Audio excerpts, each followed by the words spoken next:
What would you do if you could walk the streets of a city that was a living museum, a fortress, and the center of the known universe all at the same time? If every corner offered you the finest silk from China, the spices of India, and the wisdom of ancient Greece, yet all of it was encircled by a wall that was the only thing standing between your world and the end of an era. Imagine, smell the intoxicating blend of incense from the Orthodox churches, a dense and sacred aroma mingling in the air with the cloves and cinnamon of the open-air markets. Listen, it is the murmur of 1,000 tongues, the Greek of scholars, the Latin of diplomats, the Slavonic of merchants, the Arabic of traders, and above it all, the sound of artisans' hammers competing with the monks' call to prayer. Feel the salt spray of the Bosphorus on your face. You are at the precise point where two continents gaze upon each other. You watch the evening sun reflect off the golden mosaics of the world's largest dome, setting the horizon ablaze. Touch, if you dared, the purple silk reserved only for the emperor. A color so rare, so impossibly valuable, that its dye, extracted from thousands of sea snails, was literally worth its weight in gold. This is not a fantasy kingdom. This is not a city of legend. This was the daily reality of Constantinople, the queen of cities, the capital of the Eastern Roman Empire, just before silence fell upon it forever. What you are about to see is not the chronicle of its death. It is the vibrant portrait of its life. We are going to immerse ourselves in the splendor and contradictions of the richest and most coveted city on the planet in its final and most brilliant century of existence. Our story places us at the beginning of the 15th century. You must understand that the Byzantine Empire is already a shadow of its former power.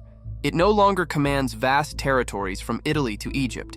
It is now, in essence, a glorified city-state, an empire reduced to its capital, Constantinople, and a handful of islands and scattered territories in Greece. To understand this city's soul, you must know its deepest wound, the scar of 1204. In that year, the Fourth Crusade, an army of Western Christian knights, instead of going to the Holy Land, diverted and brutally sacked the largest Christian city in the world. They stole its relics, burned its libraries, and massacred its people. The city never fully recovered, and in its heart remained a deep and bitter distrust of the Latins, especially the Venetians and Genoese. Ironically, it is these same Italians who now control much of the trade that keeps the city's economy afloat. And why was it still so rich? The answer is on the map. Constantinople is the hinge of the world. It is the bridge between Asia and Europe, the gateway between the Black Sea and the Mediterranean. Whoever controls the Bosphorus Strait controls the flow of goods. Silk from China, spices from India, grain from Ukraine. Everything must pass through here to reach Europe. The city is a fortress customs house. It charges a toll for the simple fact of existing in the most strategic location on the planet. But a shadow looms over this wealth, a shadow that consumes everything. On the other side of the strait, and completely surrounding the city by land, lies the rising power of the Ottoman Empire. They are no longer a distant threat. They are the neighbors. Their campfires can be seen from the walls at night, and everyone in the city, from the emperor to the beggar, knows their ultimate goal, their obsession, to take the queen of cities. The atmosphere is, therefore, that of a dazzling party aboard a ship that is sinking very, very slowly. And it is in that tension, between the splendor of the present and the certainty of doom, that the true story of the last Constantinople beats. The first sight of Constantinople was an act of theater, a declaration of power designed to awe friends and intimidate enemies. Imagine arriving on a Genoese merchant ship after weeks at sea, and then you see it. The city emerges from the mist of the Sea of Marmara like an apparition. The first thing that overwhelms you is not a building, but a wall. The Theodosian walls, a triple line of defense stretching for 6 kilometers across the land, from the sea to the harbor. It is the most formidable fortification in the medieval world, a system of moats, outer and inner walls, and nearly 200 towers. For 1,000 years, they have repelled every invader. They seem, literally, impenetrable. And then, your eyes rise above the walls, toward the heart of the city. And there, dominating everything, is a structure that defies gravity and imagination. The colossal dome of Hagia Sophia, the Church of Holy Wisdom. It is so immense that it seems to float above the city, suspended from heaven by a golden chain, as its inhabitants used to say. Its golden mosaics capture the sunlight, turning it into a beacon of faith and imperial power visible for miles. This first view tells you everything about the city. It is God's fortress, protected by its invincible walls, and it is the center of commerce, whose heart beats in the harbor of the Golden Horn. As your ship approaches the entrance to this natural harbor, you see the second marvel of its defensive engineering, a massive iron chain, nearly a kilometer long, stretching across the water from the city to the Genoese colony of Galata. At night, or in the face of a threat, this chain was raised, sealing the harbor and making any naval attack impossible. How would you, a Genoese merchant, feel seeing all this? You would feel an overwhelming mix of admiration for its grandeur, greed for the wealth it contains, and a healthy fear of the power it represents. You know you are not entering just any city, you are entering the center of the world. Once inside the walls, all life in the city seems to flow to and from a great central artery, the Macy Street, the middle way. It is more than a street. It is a microcosm of the empire, a constant procession of humanity. Let's walk along it. We start from the Augusteum, the grand square that opens before Hagia Sophia. From here, the Macy extends into the city, wide and porticoed. You pass through the Forum of Constantine, a circular square where the statue of the city's founder still stands on a porphyry column, though now crowned with a cross. The shops on either side sell wonders you can barely conceive: illuminated manuscripts, written by expert monks, religious icons painted with a celestial beauty, jewelry with gems brought from India, and silk, bolts and bolts of the finest silk in the world. The air is a tapestry of sounds. Greek is the dominant language, but you hear two Varangian guards, Viking mercenaries in the emperor's service, conversing in their harsh Old Norse. A group of Venetian diplomats argues in Latin. A merchant from Alexandria haggles in Arabic. The smell of freshly baked bread from a bakery mixes with the expensive, exotic perfume wafting from the litter of a noble lady passing by. The city's economy is based on luxury and status. Here, purple silk is not just an expensive fabric, it is an imperial monopoly. Its use is restricted by law to the emperor and his family. To wear purple is an act of treason. Spices, like pepper or cloves, are not just used for cooking. They are a way to store wealth, more stable than many currencies. And then there are the holy relics: a nail from the true cross, a piece of the Virgin's robe, the head of John the Baptist. Fake or real, they are an immense business, attracting thousands of pilgrims and their donations. The city is a spiritual treasury. Diversity is organized. There are specific quarters for foreigners. The Venetians have their own pier and market, and across the Golden Horn is Galata, a city within a city, controlled by the Genoese, with its own walls and laws. They are vital trading partners, and, at the same time, dangerous rivals. On this street, you see the entire spectrum of society. A Byzantine noble, a dinatoi, passes in his litter, carried by slaves, with an expression of disdain for the crowd that parts before him. Moments later, you see a peasant, newly arrived from the Greek countryside, his eyes wide with wonder at a wealth he can never even dream of touching.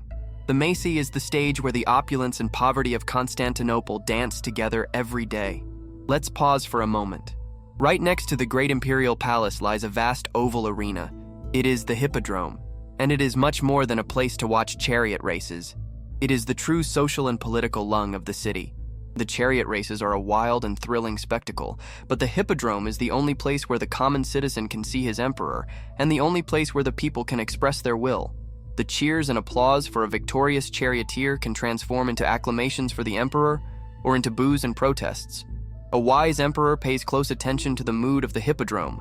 It was here, centuries earlier, that the Nika Revolt erupted, an insurrection that began as a simple fan brawl and nearly overthrew the great Emperor Justinian. And this brings us to the factions, the Blues and the Greens. They are not just sports teams. They are complex social and political organizations with loyalties that divide the city. Each faction has its own followers in every stratum of society, from aristocrats to butchers. They hold political power, control militias, and can organize riots or defend the walls in times of siege. The Hippodrome is not a game. It is a thermometer that measures the fever and stability of Constantinople. If the Macy is the city's commercial heart and the Hippodrome its political lung, then Hagia Sophia is, without a doubt, its soul. The identity of Constantinople is tied to its faith in a way that is difficult for us to comprehend. They see themselves as God's chosen people, and their city is not a mere capital. It is the God-guarded city. Enter Hagia Sophia. The contrast is immediate and overwhelming. You leave behind the noise and bustle of the square and enter a space of reverent silence and cosmic dimensions. Your gaze instinctively rises to the dome. It is so immense and supported by pillars so cleverly hidden that it truly seems to float in the air, resting on an ocean of light filtering through 40 windows at its base.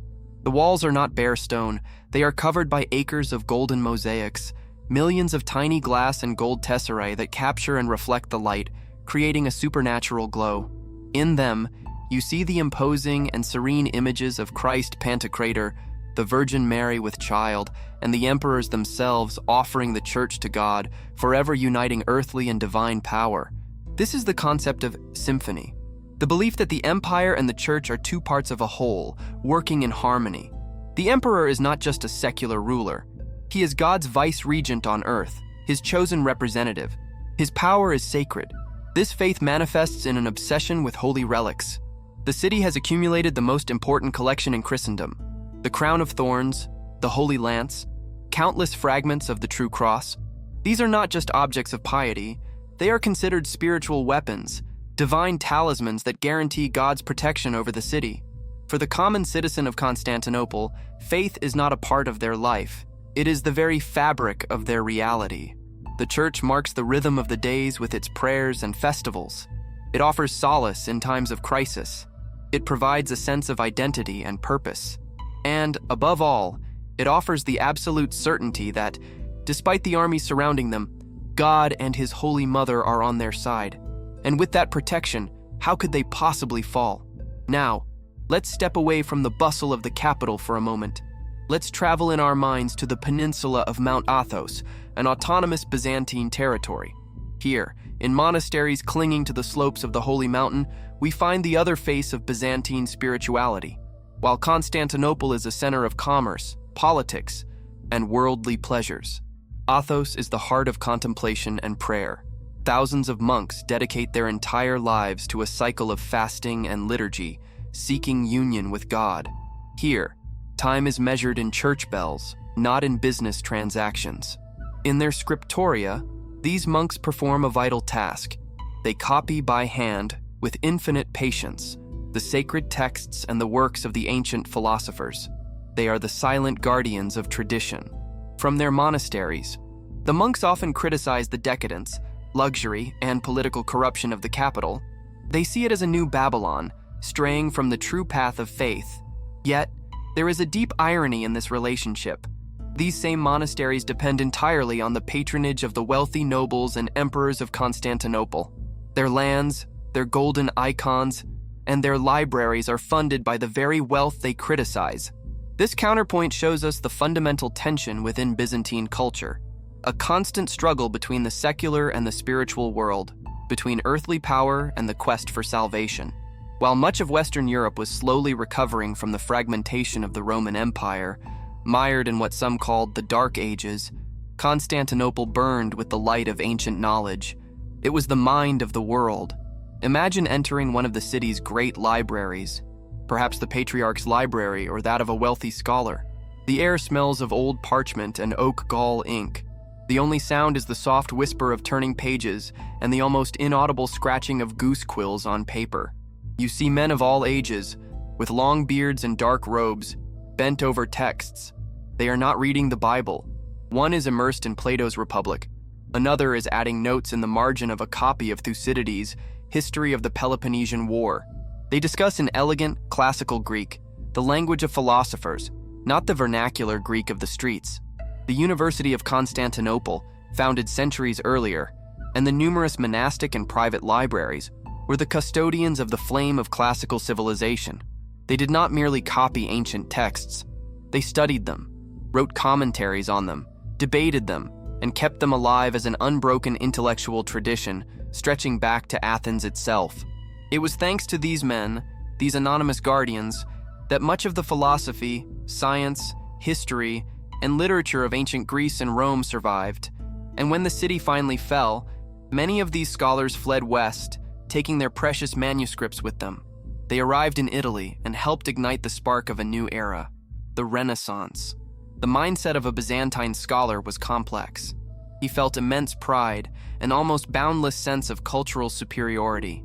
He saw himself as a Romaeoi, a true Roman, the direct heir of Augustus and Constantine, and he looked around at the Frankish knights of the west and the Turks of the east and saw only a sea of barbarians. They were the last civilized men in a darkening world, but beneath the golden surface, under the patina of piety and erudition, the city was riddled with contradictions. It was a giant with feet of clay, living out its final days in a state of splendor and decay. Imagine the scene. In the palace of Blachernae, the imperial residence at the city's northern end, the emperor presides over a banquet. The etiquette is incredibly rigid and elaborate. Mechanical automata, marvels of Byzantine engineering like a golden tree with singing birds, are used to astonish foreign ambassadors. Exotic dishes are served on solid gold tableware. It is a display of power and wealth designed to project an image of eternity. Now, cut that scene. A few kilometers away, in a poor neighborhood huddled against the walls, a desperate crowd swarms around a church official. They are fighting for the daily distribution of free bread. Their clothes are rags, their faces are gaunt with hunger. You hear the rustle of silk in the palace and the rumble of empty stomachs in the streets.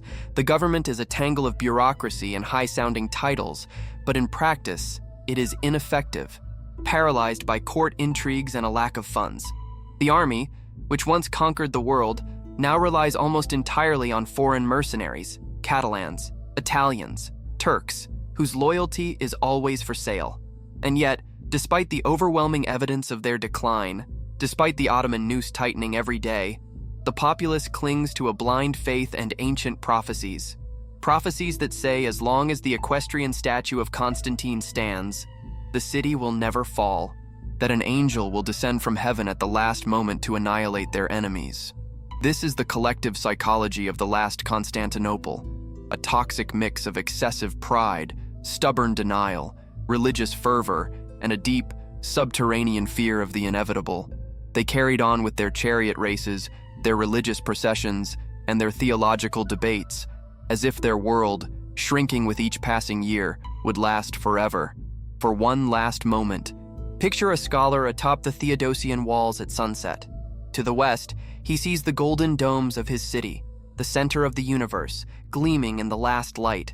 To the east, he sees the thousands of campfires of the Ottoman army, a sea of hostile lights drawing closer, night after night. In his hands, he holds a manuscript of Thucydides. He is Constantinople, ancient, brilliant, wise, and painfully aware that he is living the final chapter of a 2,000-year-old story. Constantinople was much more than a city. It was an idea, the idea that Rome had never truly fallen, only moved east. It was a bridge between the ancient and modern worlds, and its very existence was a 1,000-year act of defiance against the tides of history. Its fall was not just the end of a city, but the end of a world, an echo that shaped the Renaissance, the age of discovery, and the global balance of power forever. Considering its incredible legacy, what do you think was the greater loss to the world with the fall of Constantinople? The knowledge and culture that were lost in the conquest, or the strategic barrier that had protected Europe for centuries? Debate in the comments. If this journey to the City of Golden Echoes has fascinated you, subscribe. Here, we don't just tell history, we relive it.